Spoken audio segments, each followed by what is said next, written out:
నవీన్ గారు మీరు విన్నారు వీటిల్లో మనకి ఈ రకరకాలు జరుగుతున్న మాట వాస్తవం.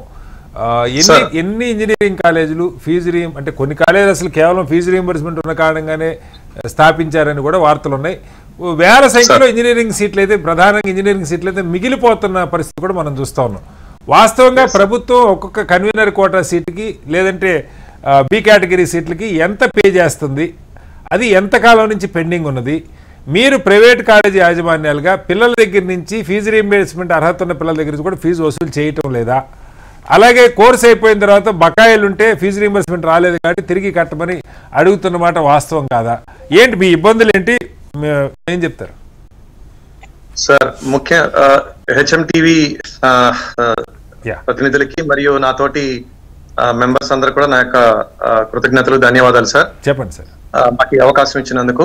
సార్ దీంట్లో క్లుప్తంగా ఇంజనీరింగ్ కళాశాలలు రెండు విధాలుగా ఉన్నాయి సార్. అవి ఫీజు రియంబర్స్మెంట్ రాకముందు అంటే దాదాపు 2008 కంటే ముందున్న కళాశాలలు ఉన్నాయి. ఫీజు రియంబర్స్మెంట్ వచ్చిన తర్వాత దానిని అడ్డం పెట్టుకొని స్టార్ట్ అయిన కాలేజీలు కూడా ఉన్నాయి.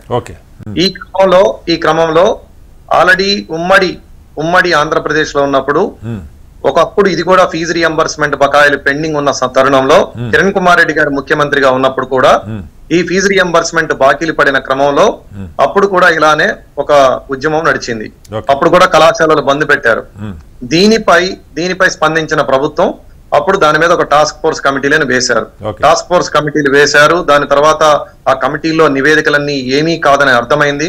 ఆ తర్వాత ప్రైవేట్ యాజమాన్యాలతో ఒక మీటింగ్ జరిగింది. అప్పుడు చెల్లించాల్సిన ఫీజులన్నీ చెల్లించుకుంటూ వెళ్లారు. ఇక ఉద్యమం తీవ్రమైన 2013 తర్వాత నుంచి అవి పెండింగ్ పడిపోయాయి. తద్వారా కేసీఆర్ గారు మళ్ళీ అధికారంలోకి వచ్చారు.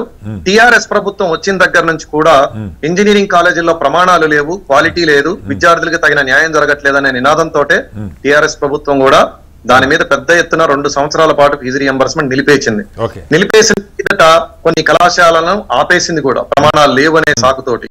ఆ తర్వాత సబ్సిక్వెంట్ గా వాటి మీద అంటే అట్లా కాదు నవీన్ గారు సాకు అంటున్నారు, అంటే నిజం కూడా లేదు అందులో, అంటే ఇబ్బడి ముబ్బడిగా కాలేజీలు పెట్టి ఫ్యాకల్టీ అదే అంటున్నా సార్, అదే చెప్తున్నా సార్. అయితే దీనిలో 2014 తర్వాత కేసీఆర్ గారు ఆపిన 165 కళాశాలల్లో బాగున్న 125 కళాశాలల్లో కూడా సుప్రీంకోర్టు ఇచ్చిన ఆర్డర్ మేరకు ఈ 2 కళాశాలని ఐఐటి ప్రొఫెసర్లతో ఎన్ఐటి ప్రొఫెసర్లతో తనిఖీలు చేయించి ఆ నివేదికలు మొత్తం కూడా అప్పటి incharge vice chancellor Shailaja Ramaiah గారి వెరిఫై చేశారు. ఆ తదనుగుణంగా రిపోర్ట్ తయారు చేసి సీఎం గారికి వివరించడం జరిగింది. అప్పుడు తెలిసింది ఏంటంటే అప్పుడు ఆపిన 125 కళాశాలలో కూడా మంచి కాలేజీలు ఉన్నాయి. అప్పుడు బాగున్న రిపోర్ట్ ఇచ్చిన 125 కళాశాలలో కూడా చాలా వరకు కొన్ని తేడాలు ఉన్నాయి అనేది అర్థం చేసుకున్న తర్వాత సుప్రీంకోర్టు నివేదిక మేరకు అన్ని కాలేజీలను అలౌ చేశారు. ఆ టైంలో కూడా ఆపిన కళాశాలలు ఆగిపోయాయి. 1 సంవత్సరం మొత్తం అడ్మిషన్లు పోయిన తర్వాత కూడా మళ్ళీ అనుమతులు ఇచ్చిన తర్వాత పూర్తిగా 1 సంవత్సరం అడ్మిషన్స్ లేకుండా చాలా కాలేజీలు నడిచాయి సార్.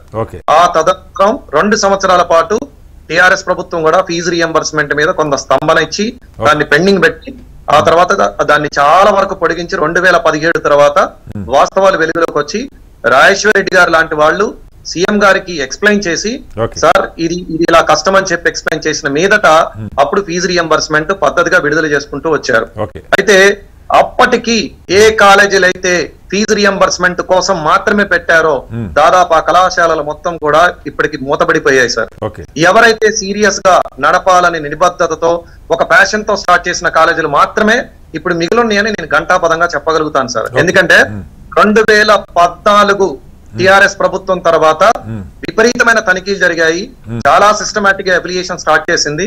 ఆ క్రమంలో ఒక పద్ధతి online verification and fact finding committee కూడా ఒక ఆన్లైన్ అప్లికేషన్ ఫామ్, దాంట్లో కూడా వీడియో రికార్డింగ్లు పెట్టి చాలా వరకు స్టాండర్డైజ్ చేసింది సార్.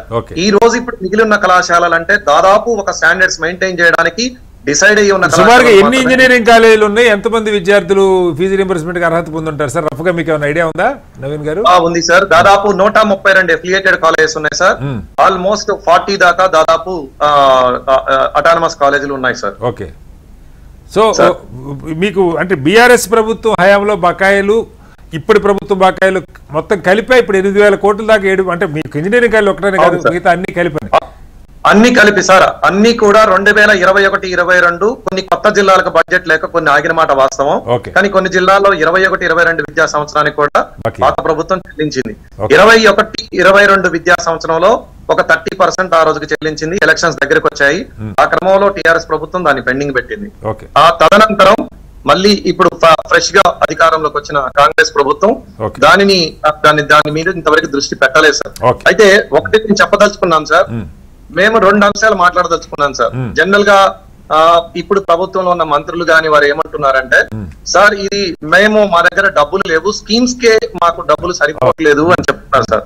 సార్ ఒక్క మాట నేను గౌరవ మంత్రివర్యులకి, ముఖ్యమంత్రి గారికి, డిప్యూటీ సీఎం గారికి అందరికీ మా యొక్క విన్నపం సార్, ఇది స్కీమ్ కింద చూడొద్దు సార్. ఇది సంక్షేమ పథకం కాదు సార్. ఇది ఇక ఫ్యూచర్ లో ఇంకెప్పుడు సంక్షేమ పథకం మీద ఆధారపడకుండా చేయగలిగే ఒక బృహత్తరమైన ప్రోగ్రామ్ సార్ ఇది. రియంబర్స్మెంట్ అనేది విధి విధానాల రూపకల్పన చేయటం, దానిని స్ట్రింజెంట్ గా ఇంప్లిమెంట్ చేయడం అనే పద్ధతి ప్రభుత్వానికి ఎప్పుడూ అధికారం ఉంది సార్. దానిని రెగ్యులరైజ్ చేసుకునే అధికారం, దానిని డబ్బు చెల్లించేటప్పుడు దాని మీద పెట్టే నిఘా వ్యవస్థ, అవన్నీ కూడా ఎవరు కాదనలేని సత్యం సార్. అవి చేయొచ్చు సార్. అయితే జేఎన్టీయూ గత 3 సంవత్సరాల నుంచి కూడా చాలా స్టాండర్డ్ గా ప్రతి లెక్చరర్ కి తంబు కంపల్సరిగా ఉదయం సాయంత్రం తీసుకుంటున్నారు, బయోమెట్రిక్ ఇంప్లిమెంట్ చేస్తున్నారు, అండ్ ఫ్యాక్ట్ ఫైండింగ్ కమిటీ కూడా చాలా స్టఫ్ గా. దీంట్లో రెండు మాటలు ఉన్నాయి సార్. దీంట్లో గ్రామీణ ప్రాంత కాలేజీలు, అదే విధంగా ఓన్లీ రంగారెడ్డి, హైదరాబాద్ లో ఉన్న కళాశాలలు వేరుగా ఉన్నాయి సార్. గ్రామీణ ప్రాంత కళాశాలలన్నీ కూడా ఒకప్పుడు 600 అడ్మిషన్లతో నడిచిన కాలేజీలన్నీ ఈ రోజు కేవలం 300, 360, 400 కంటే మించి ఉమ్మడి మొత్తం 8 జిల్లాల్లో ఎక్కడా కూడా 600 దాటి ఏ కాలేజీలు కూడా సీట్లు లేవు సార్. సీట్లు పెరుగుతున్నాయి అంటే అవన్నీ సిటీ కాలేజీలు. హైదరాబాద్, రంగారెడ్డి పరిధిలోనే చాలా కాలేజీలు ఉన్నాయి సార్. వాటన్నిటిలో కూడా ముప్పడిగా 1000, 1500, 1800, 2000 సీట్లు వరకు కూడా ఏఐసిటి అనుమతించుకొని పోయింది సార్.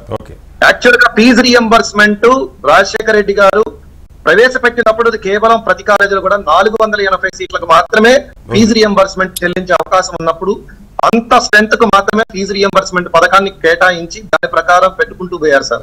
సబ్సిక్వెంట్ గా 2010 తర్వాత ఏఐసిటి రూల్స్ ప్రకారం ఇష్టం వచ్చినట్టు సీట్లు పెంచుకుంటూ పోయి ఆ ఫీజు రియంబర్స్మెంట్ కూడా విపరీతంగా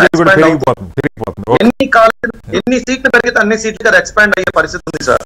అయితే సంతోష్ గారు చెప్పిన దాంట్లో నాకు చిన్న ఆప్షన్ సార్, ఇది రూరల్ కైనా అర్బన్ కైనా జేఎన్టీ రూల్స్ కానీ ఏఐసిటి రూల్స్ కానీ సమానంగా ఉన్నాయి సార్. ఎట్టి పరిస్థితుల్లో ఫ్యాకల్టీ రేషియో కానీ అండ్ ఎంటెక్ చేసిన ఫ్యాకల్టీ ఉండాలి, ఉదయం సాయంత్రం పంపివ్వాలి, అండ్ వాళ్ళందరూ కూడా యూనివర్సిటీ ప్రొఫెసర్ల చేత రాటిఫై అయి ఉండాలి. ప్రతి ఫ్యాక్ట్ ఫైండింగ్ కమిటీ ఇన్స్పెక్షన్ కి వచ్చినప్పుడల్లా వాళ్ళకి సంబంధించిన సాలరీస్ స్టేట్మెంట్స్ కూడా వాళ్ళు అడుగుతున్నారు, వాళ్ళకి సంబంధించిన ఫార్మ్ 16 ఫార్మ్స్ కూడా వాళ్ళు తీసుకుంటున్నారు. అలాంటప్పుడు ఎక్కడ కాలేజ్ లో సాలరీలు పే చేయకుండా తప్పించుకునే మార్గం అయితే నాకు తెలిసి అయితే లేదు. ఇదొకటి. అయితే రెండో ప్రశ్న, మీరు ఇందాక నేను ఫండమెంటల్ అంటే అసలు పిల్లల దగ్గర నుంచి ఫీజు రీయింబర్స్మెంట్ అవుతున్న పిల్లల దగ్గర నుంచి ప్రైవేట్ ఇంజనీరింగ్ కాలేజీలు ఫీజులు వసూలు చేయటం లేదా అన్నది ఒక ప్రశ్న నవీన్ గారు. సార్ దాన్ని టిఎఫ్ఆర్సి ఏం చెప్తుందంటే సార్, సుప్రీంకోర్టు మీ కళాశాలలో ఫీజులు నిర్ణయించుకునే హక్కు మీకు ఉన్నా సరే దానికి ఒక నిబంధన ఉండాలని చెప్పి దాని మీదట ఒక సిట్టింగ్ జడ్జి తోటి ఒక కమిటీని ఫ్రేమ్ చేసి ఒక 9 మంది ఆడిటర్లు, ఎక్స్పర్ట్స్, ఎడ్యుకేషనల్ ఎక్స్పర్ట్స్, ఒక రిటైర్డ్ జడ్జి ఆధ్వర్యంలో ఇప్పటికి 3 దఫాలుగా ప్రతి 3 సంవత్సరాలకు ఒకసారి బ్లాక్ పీరియడ్ లో వారు మా సంబంధించిన కళాశాలకు సంబంధించిన ఫైనాన్షియల్ మ్యాటర్స్ కానీ, మా అకౌంట్స్ కానీ, మా యొక్క రిటర్న్స్ కానీ వెరిఫై చేసుకొని మీ కళాశాలకి ఇంతకంటే పెరిగే అవకాశం లేదని, ఇప్పటికీ కొన్ని కాలేజీలు 45,000 ఉన్నాయి సార్.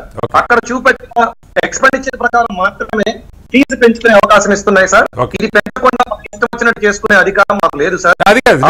ఇప్పుడు ప్రభుత్వం మీ సపోజ్ మీ కాలేజీలో మీకు 50,000 ఫీజు అనుకోండి ఫర్ ఎగ్జాంపుల్, ప్రభుత్వం ఫీజు రీయింబర్స్మెంట్ కింద ఒక్కో స్టూడెంట్ కి సంవత్సరానికి ఎంత చెల్లిస్తుంది? 35,000 చెల్లిస్తుంది సార్. అయితే ఇక్కడ ప్రాబ్లం ఒకటి సార్, ప్రభుత్వం దాన్ని ఫస్ట్ ఫీజు రియంబర్స్మెంట్ పథకం జనరల్ గా బీసీస్ కి కేటాయించింది సార్. సబ్సిక్వెంట్ గా ఎస్సీ ఎస్టీ విద్యార్థులకు ఫుల్ ఫీజు ఇచ్చింది. ఆ తర్వాత దాన్ని టీఆర్ఎస్ ప్రభుత్వంలో మైనారిటీ బడ్జెట్ పెట్టి మైనారిటీ విద్యార్థులకు కూడా ఫుల్ ఫీజ్ రియంబర్స్మెంట్ సౌకర్యం కల్పించింది. ఆ తర్వాత ఇప్పుడు కొత్తగా ఈ ప్రభుత్వం కానీ పాత ప్రభుత్వం కానీ ఒక విద్యార్థి గవర్నమెంట్ స్కూల్లోనే చదివితే ఏ ర్యాంక్ వచ్చినా సరే అతను స్కూల్ కానీ, 10th కానీ, ఇంటర్మీడియట్ కానీ అతను గవర్నమెంట్ స్కూల్లో చదివితే full fees reimbursement irrespective of rank. అలానే 10,000 లోపు ర్యాంక్ వచ్చిన ప్రతి విద్యార్థి కూడా ఫీజు రియంబర్స్మెంట్ ఫుల్ ఫీ ఉంది సార్, ఇర్రెస్పెక్టివ్ ఆఫ్ ఓసీఆ బీసీఆతో సంబంధం లేదు.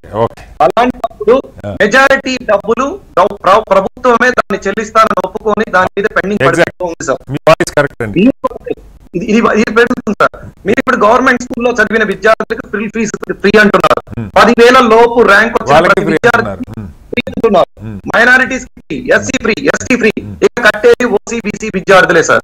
ఈ విద్యార్థుల మీద కాలేజీకి మా ఫీజు 60,000 అనుకోండి సార్, మాకు గవర్నమెంట్ 35,000 చెల్లించాలి. ఈ 35,000 పనులు 25,000 పిల్లలు కడుతున్నారు. ఆ కట్టేది కూడా జిల్లా హెడ్ క్వార్టర్స్ లో 3 విడతలుగా 4 విడతలుగా కడుతున్నారు సార్.